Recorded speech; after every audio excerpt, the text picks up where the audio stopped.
রক্ত দিয়ে ভরা। আজরা আবার তখন তার বাড়ির কাছের একটা মসজিদে গিয়ে আল্লাহর কাছে ক্রমাগত দোয়া করতে থাকে। আজরা এতটাই পবিত্র মনে দোয়া করছিল যে তার চারপাশের পরিবেশও তার সাথে দোয়ায় যোগ দেয়।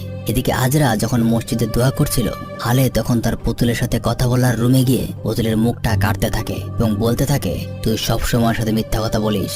পুতুলটা বলে, এবার আর মিথ্যা না, এবার সত্যিই তোমার বাবা ফিরে আসবে। সাথে সাথে দরজায় কেউ একজন নক করে। গুলতেন গিয়ে দরজা খুলে দেখে তার স্বামী ফিরে এসেছে।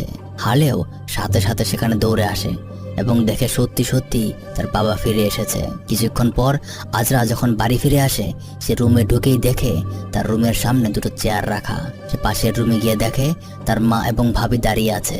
গুলতেন তাকে বলে, আজরা দেখো, তোমার ভাই ফিরে এসেছে। হালের বাবা জাহির সাথে সাথে আজরার মুখ ধরে আজরাকে জোর করে একটা চেয়ারে বসিয়ে দেয়।